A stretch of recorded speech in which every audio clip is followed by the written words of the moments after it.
नंदिनी, ये दवा ले लो। पुरुषोत्तम भाई, आप आज इसे यहीं रहकर आराम करने दीजिए, और आप लोग भी। हाय हाय देवर जी, ये रात में यहाँ कैसे रुक सकती है देवर जी? अभी तो सिर्फ सगाई हुई है, शादी थोड़ी ना हुई है। अगर कुछ ऊंच नीच हो गई तो पुरुषोत्तम भाई की इज्जत क्या रह जाएगी समाज में? अरे भाभी, मैंने पुरुषोत्तम भाई और सुधा बहन दोनों को यहीं रहने के लिए कहा। तुझे नजर लग गई है सच्ची? अरे कुछ चुप कराओ ना इसे। पिनाकिन, मैं तो नहीं जाऊंगा पापा, इतनी मुश्किल से पीछा छुड़ा के आया हूँ। नजर लग गई ये बोल के पूरे मेहमानों के सामने नजर उतार रही है मेरी। चंदू, तू मुझे क्षमा कीजिएगा पापा। हालांकि मेरे भीतर आपके लिए सम्मान का महासागर लहरा रहा है, लेकिन फिर भी मैं आपकी आज्ञा का पालन नहीं कर सकता, क्योंकि मुझे पहली बार ऐसा लग रहा है कि पुष्पा रानी की बातों में दम है। पीनू और नंदिनी के रिश्ते को 100% किसी की नजर लगी है। चंदू, तू पुरुषोत्तम भाई पर क्या इल्जाम लगा रहा है? पापा, मैंने किसी व्यक्ति विशेष का नाम नहीं लिया है। एक थप्पड़ मारूंगा, अंधा नहीं हूं मैं। तूने उनकी ओर तिरछी आंखों से देखा। पापा, ये बयान मेरा नहीं था, वो तो बड़ी माँ ने जो कहा वही। ये मुझ पर क्यों इल्जाम डाल रहा है? मैंने तो सिर्फ इतना ही कहा था। भाभी, हमेशा आप इतना ही कहती है, लेकिन उतने में ही। हाँ, लेकिन मैंने अपनी तरफ से थोड़े ना कुछ कहा है। जो शास्त्रों में लिखा है वही कहा है कि माँ बाप के पापों का बोझ बच्चों को ढोना पड़ता है। तो आपका ये मतलब है कि पुरुषोत्तम भाई ने पाप किया है? तो हार्ट अटैक का ढोंग करना पाप नहीं तो और क्या है? और फिर ऊपर से ये कभी सच्चे मन से तैयार नहीं हुए नंदिनी और पिनाकिन की शादी के लिए। ये सब भगवान देखता नहीं है क्या? भाभी, आप चुप हो जाइए, वरना झगड़ा हो जाएगा आपके साथ। नहीं पापा, पानकोर भाभी शायद सही कह रही। मैंने सचमुच कभी नहीं चाहा कि ये रिश्ता हो। आज मेरी बेटी पर बनाई है तो इसकी खुशी के लिए मेरी बच्ची को मेरी ही नजर लग गई है शायद। आप सही कह रही है भाभी। ये दरअसल मैंने पहले कहा था, क्योंकि शास्त्रों का ज्ञान तो मुझ जैसे विद्वान। चुप! मैं अपने हर पाप का प्रायश्चित करने के लिए तैयार हूँ भाभी। पुरुषोत्तम भाई, ये अंधश्रद्धा वाली बातें हैं, इसे बढ़ावा मत दीजिए। नहीं, वैसे इसका निवारण है मेरे पास। हमारा जो मंदिर है ना महादेव का, वहाँ जाके मन्नत मांगिए कि 16 सोमवार करेंगे और फिर किसी बुजुर्ग को 1,01,000 रुपए का दान करेंगे। और उस बुजुर्ग का नाम पानकुर जोशी है, ये भी बता दीजिए। मैंने अपना नाम लिया। वैसे उम्र तो मेरी भी ढलने लगी है। अरे चुप हो जाओ तुम लोग। भाभी, आप भी। पुरुषोत्तम भाई, आपने कोई पाप नहीं किया है, और नंदिनी को भी कुछ नहीं हुआ है। ये पंकज कुमार है ना हमारे साथ। मैं अपनी बेटी के लिए कुछ भी करूंगा। पंकज कुमार, भाभी, आपका हर रास्ता। पापा, आई एम फाइन। मैं ठीक महसूस कर रही हूँ अब। पंकज कुमार ने जब तुम्हें दवाइयाँ दी थी ना, तब भी मुझे डाउट गया था। अब नन्नू ठीक हो गई होगी तो हम उसे घर ले चले, वहाँ आराम महसूस करेगी, है ना? हाँ मम्मी। पापा, पीनू। हाँ, मैं कपड़े चेंज कर लेता हूँ, फिर तुम्हें छोड़कर आ जाऊंगा, ठीक है? हाँ बेटा, और जरा देखना कि जसू कहाँ है, कहीं नजर नहीं आ रही है। नंदिनी का लिवर 90% फेल हो चुका है जैसे। महीने 2 महीने से ज्यादा वक्त नहीं बचा। देवा नारायणा, अभी पीनू, तू मेरी बात नहीं समझ रहा है। पीनू बेबी, सगाई के तुरंत बाद लड़के को घर से बाहर नहीं निकलना चाहिए। देखो ना गीता काकी, अभी थोड़ी देर पहले मेरे ऊपर सरसों जलाया, अभी बाहर जाने से मना कर रही है। मम्मी, ये फालतू के अंधविश्वास। ये आंखों का विश्वास है बेटा। सगाई के तुरंत बाद लड़के का घर से बाहर जाना बहुत अशुभ होता है, और वैसे भी सारी बुरी शक्तियां मिलकर आपस में अमंगल कर रही है। भाभी, मैंने तो ऐसा कभी नहीं सुना। तुम अकोला में रही हो क्या? नहीं ना, तो फिर कैसे सुनोगी? मैं अकोला में रही हूँ, इसलिए मैंने सुना है। लेकिन ये तो अकोला नहीं है ना मम्मी। लेकिन वो तो अकोला है ना बेटा, जहाँ मैंने सुना भी है और देखा भी है। माता चुलत बहू है ना, मेरा चचेरा भाई, वो तो तुझसे भी ज्यादा दीवाना था प्यार में। तो फिर मेरे ताऊ जी ने क्या किया मालूम? उसकी सगाई होने के बाद तुरंत उसे खूंटे से बांध के रखा ताकि वो बाहर चला ना जाए। लेकिन वो पागल खूंटा उखाड़ के बाहर चला गया और बड़े सांड के साथ अपना एक्सीडेंट करवा बैठा। अरे अरे वो लाल कपड़े पहने होगा तो एक्सीडेंट तो होगा ही ना मम्मी। पिनाकिन, मैंने तुझे कहा ना नहीं जाने के लिए। अगर तेरे साथ कुछ बुरा नहीं हुआ तो नंदिनी के साथ बुरा हो गया तो?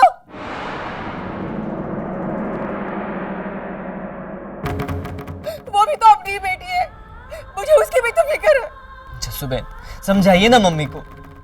वो इतना बोल रही है तो तू क्यों जिद कर रहा है? जस्सुबेन मम्मी अंधविश्वास में आकर ये सब। अगर इसके अंधविश्वास में 1% भी सच्चाई निकली तो?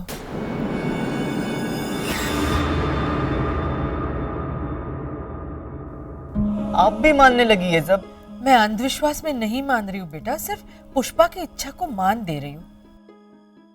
तो इस अंधविश्वास को भूल जा। अगर बिना वजह भी तेरी माँ नहीं चाहती कि तू जाए तो अपनी माँ की ये एक बात तो नहीं मान सकता। अरे हम लोग जा रहे हैं ना नंदिनी को घर छोड़ने। अगर बड़ी माँ नंदिनी को यहीं रहने देती तो क्या बिगड़ जाता? तू चिंता मत कर, जल्दी से जल्दी इस लग्न के पहले मुहूर्त में मैं तुम दोनों की शादी करवा दूंगी। फिर भाभी कुछ नहीं बोल सकेगी। अब खुश? नहीं, वो बात नहीं है जस्सुबेन। अब शर्मा मत और ये किस्सा खत्म कर। जसू चलो। अरे वाह, बुरे वाला। गीता काकी, पता नहीं आज जस्सुबेन को भी क्या हो गया है। मम्मी के ऊटपटांग सुपरस्टिशंस पे इन्होंने विश्वास किया। अजीब तो मुझे भी लगा, पता नहीं जस्सुबेन ने ऐसा क्यों किया। अरे अरे अब ये क्या नया निकाला तुमने मम्मी?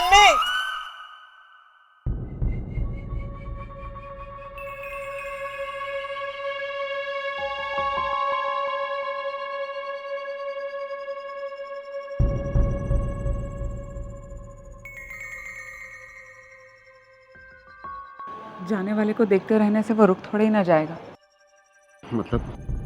मतलब नंदिनी तो गई, बापा जस्सुबेन सब उसे छोड़ने गए। तुम क्यों खाली रास्ता देख रहे थे? बस ऐसे ही, मेरा मतलब है। चलो खाना खा लो।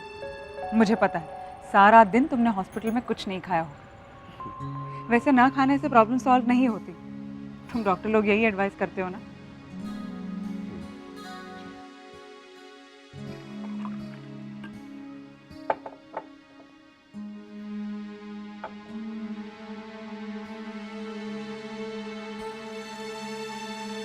पंकज,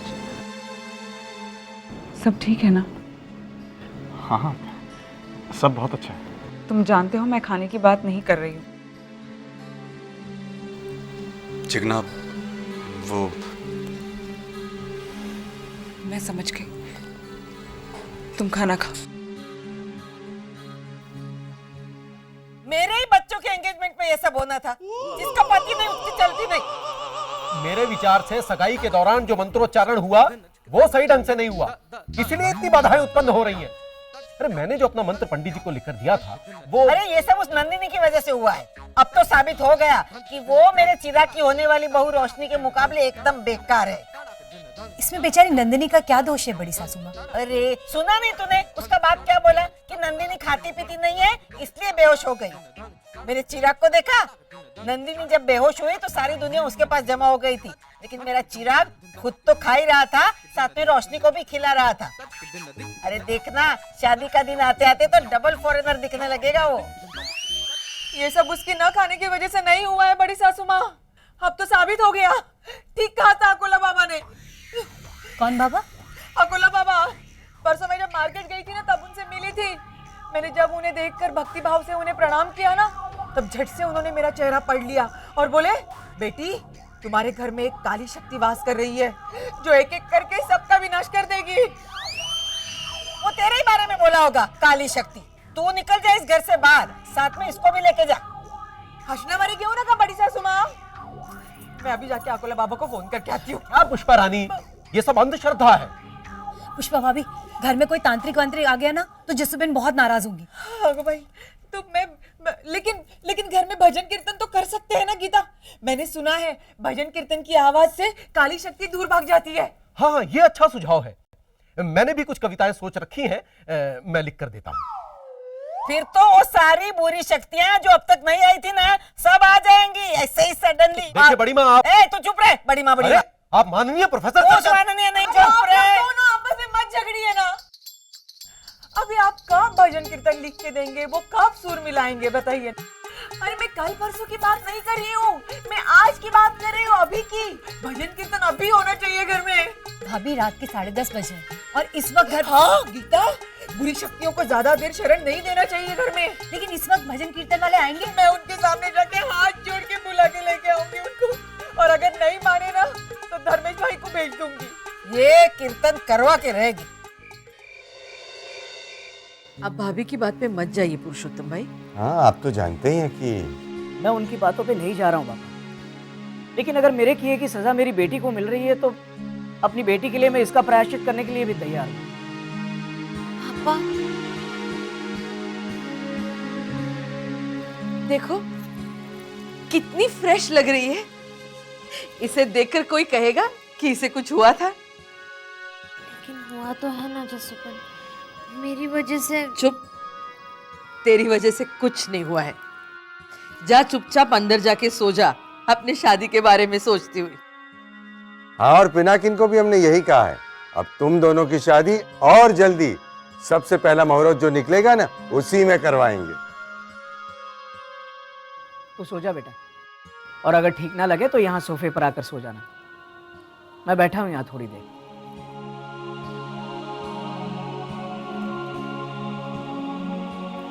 पुरुषोत्तम भाई अब हम भी चलते हैं। रुकिए ना जसुबेन, एंगेजमेंट की हड़बड़ी और नंदिनी की बेहोशी की वजह से मैं पंकज कुमार से पूछना ही भूल गया। नंदिनी के मेडिकल रिपोर्ट्स आने वाले थे, वो आ गए क्या? नंदिनी का लिवर 90% फेल हो चुका है जसुबेन। हमारी नंदिनी के पास 2 महीने से ज्यादा वक्त नहीं बचा। सॉरी, मैंने भी नहीं पूछा, इतनी बिजी थी ना। मैं कल सुबह पूछ लूंगी और फिर आपको फोन करूंगी। आप चिंता मत करिए पुरुषोत्तम भाई, इतनी सेहतमंद है नंदिनी, और फिर उसने किसी का क्या बिगाड़ा है। देखिएगा रिपोर्ट में कुछ नहीं निकलेगा।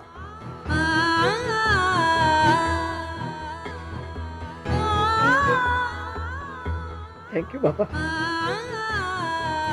भगवान करे ऐसा ही हो। पूरे शहर में देसी घी के लड्डू बांटूंगा मैं।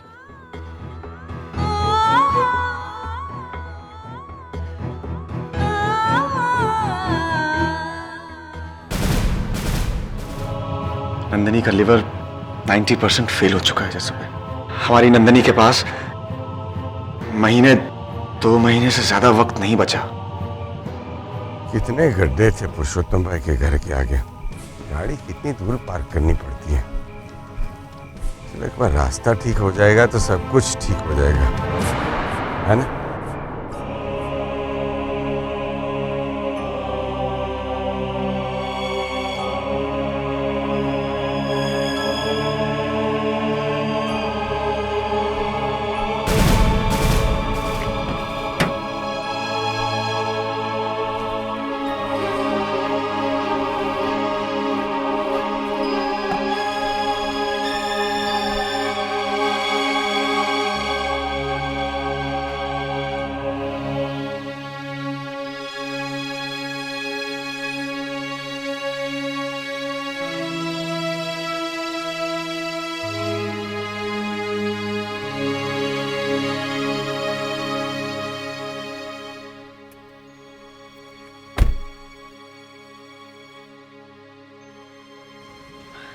वो मैं कोई बात नहीं,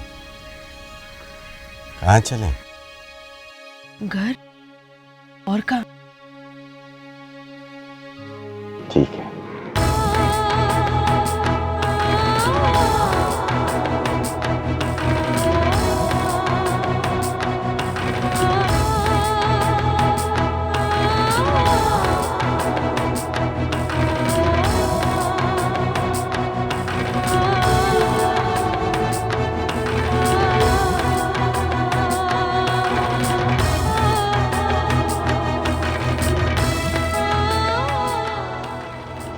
घर का रास्ता दाहिनी ओर। मंदिर की ओर।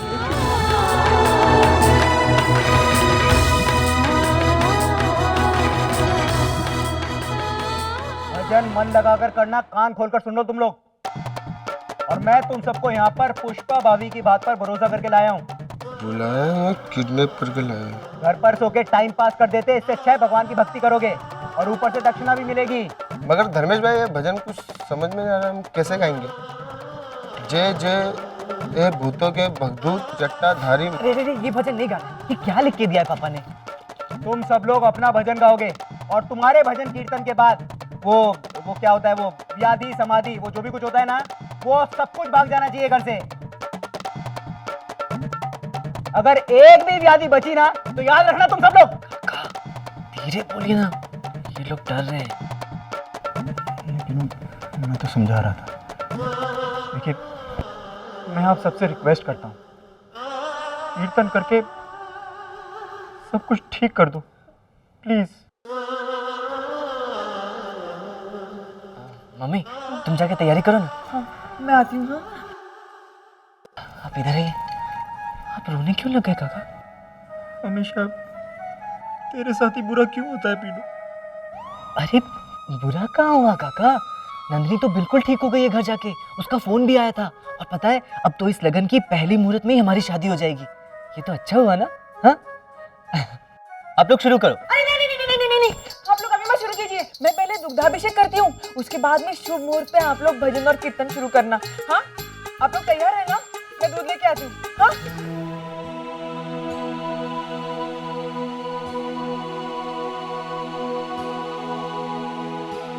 जिंदगी में हमने एक दूसरे से छोटी छोटी बातें भी नहीं छुपाई है जसू, लेकिन सगाई के बाद जब से नंदिनी बेहोश हुई है, पल पल तुम्हारी आंखों में मैंने एक बात देखी है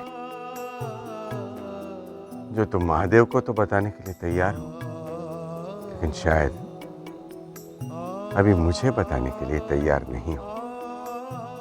वो बात क्या है मैं तुमसे पूछूंगा भी नहीं, क्योंकि महादेव से बात करने की तुम्हारी बेचैनी देखकर मैं समझ गया हूं कि क्यों तुमने पहली बार पुष्पा के अंधविश्वास में अपना विश्वास मिलाया, क्यों तुमने नंदिनी को घर छोड़ने के लिए पिनाकिन को साथ आने नहीं दिया।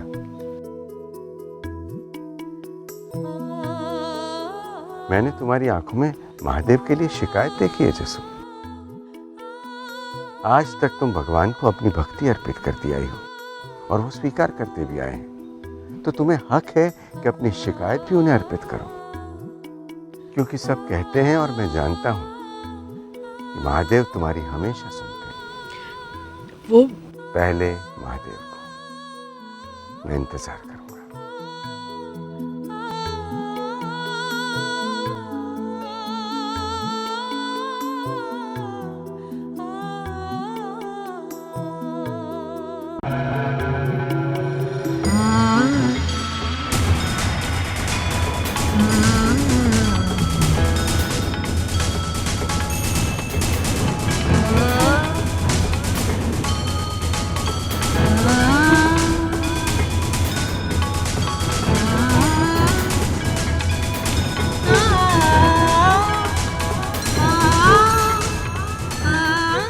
हुंकार से तो चिरनिद्रित भी जाग जाते,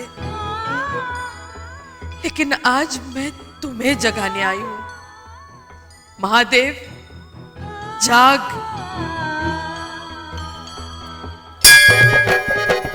मन में राम है, तन में श्याम है, मेरे मन मंदिर में भगवान है। मन में राम है, तन में श्याम है, मेरे मन मंदिर में भगवान है। तूने अनेक अनेक दुष्टों और राक्षसों का संहार किया है, इसलिए तुझे संहार करता भी कहते हैं। लेकिन मैं पूछती हूँ, इस दुनिया में दुष्टों की ऐसी क्या कमी थी जो तूने उस मासूम पर अपनी तीसरी आंख गड़ाई है भगवान? मन में राम है, तन में श्याम है, मेरे मन मंदिर। 16 महीने तक सोमवार किए पुरुषोत्तम भाई ने, तब जाकर तुमने उनकी झोली में इकलौती औलाद डाली, और उस औलाद को देने के लिए बस इतनी सी उम्र मिली तुम्हें। मैंने आज तक सच्चे मन से सिर्फ भक्ति की है तुम्हारी, लेकिन आज मुझे शिकायत है तुमसे।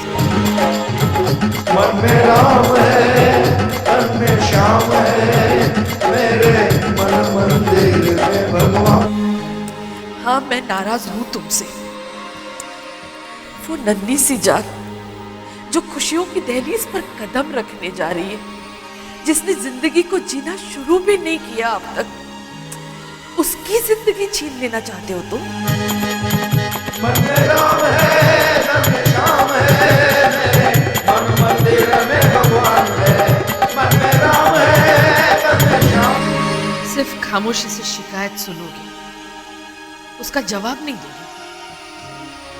और मैं जवाब लेने भी नहीं आई, सिर्फ एक बात कहने आई। तुम्हारे खिलाफ लड़ाई का शंख फूंकने आई हूं मैं। चाहे नंदिनी से जितना वक्त छीन सकते हो छीन लो, उसकी खुशियां छीनने नहीं दूंगी मैं जसुमती जयंतीलाल जोशी तेरी ही कसम खा के कहती हूं, उसके हिस्से की सारी खुशी मैं उसके दामन में भर दूंगी। जब तक उसे उसकी सारी खुशी नहीं मिलती, उसके सारे सपने पूरे नहीं होते, मैं उसे ले जाने नहीं दूंगी। ये जसुबेन की शपथ है।